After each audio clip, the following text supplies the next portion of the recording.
we're going to graph the function f of x equals x to the third plus 4x squared plus x minus 2, and we're going to go ahead and find out all of the important information from the graph.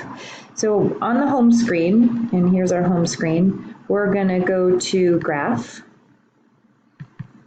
And when we get there, we can see our x and y coordinate plane, but if we don't see the function at all where we're going to insert it, we hit tab, and you should see the function come up, and it's blinking because it's waiting for something.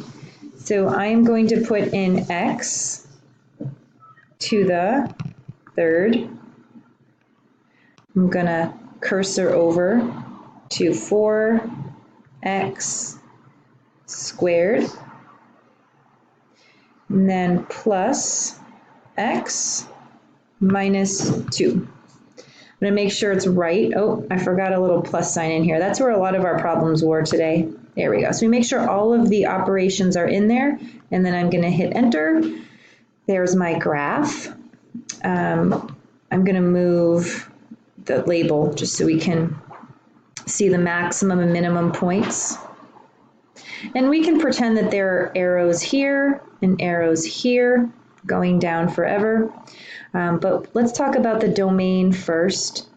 So the domain is going to be, well, all of my lowest possible x and my greatest possible x, and we can see that that's negative infinity to infinity. Our range is going to be our lowest y going up to our biggest y, that's negative infinity to infinity. Our absolute max value, well, if we don't have a stop to the range of our graph, then we're not going to have an absolute maximum. So we're going to write none. And then the absolute minimum value, we don't have one of those either. So we're going to write none. Is this a function? We talked about that, making the vertical lines throughout the graph everywhere we go. It's only hitting once, so this is a function. All right, so let's look for the local max value. So right here we have a local maximum. It's a high point between two others on the graph. So we're going to go to Menu, Analyze, and Maximum. And what I'm going to do is kind of scroll over to this side here. And then I'm going to scroll, whoa, too far. There we go. You just want to be to the left and to the right.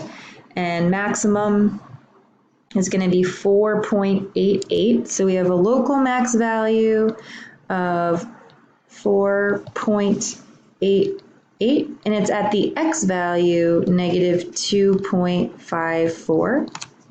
That's this one right here. I don't have another max value. If I did, I'd see another hill. Let's go to find the local minimum, and that's here. So I'm going to go to this side of it and scroll over to the other side, and we can see the value pop up there. So I have a local minimum value of negative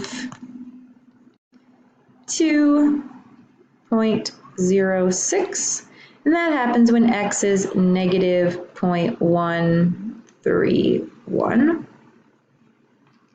All right, so let's talk about the interval of increase and interval of decrease. So all of our min and max values were all y values. They were all values of the function. Right now we're going to look at what intervals our graph increases, decreases, and then back up increases. So these are all x values. I'm looking at what pieces of the domain, what x values are where my y's are increasing. So I'm increasing from when x is in negative infinity, and I'm increasing up until this value here, negative 2.54. And I'm also increasing in this part over here too. So I'm going to put a union symbol, and I'm increasing from 0.1312 to infinity, just fits. And my interval of decrease is going between negative 2.54. And it's decreasing from that x value all the way to this x value of negative 0.131. So remember that these are all parentheses, because when you're increasing and decreasing, you're not actually including those max and min points where there isn't any increase or decrease. All right, and then quickly the end behavior. If we look to the right side end behavior of the graph, we're going to write it in our notation. So as x approaches, well, x is approaching infinity when we look at it going right. And as x approaches infinity, as x gets bigger, what's happening to our y's? They're going up. So we're going to say f of x approaches infinity. And graphs have two sides here. So that was the right end behavior. Let's look at the left side. And we'll say as x approaches, well, where does x approach on the left? It approaches negative infinity. And as it does that, what's happening to our y values? So as x approaches infinity, all of our negative infinity, all of our y values are also approaching negative infinity. So yes, everyone asks, you need to define what happens on the right and define what happens on the left.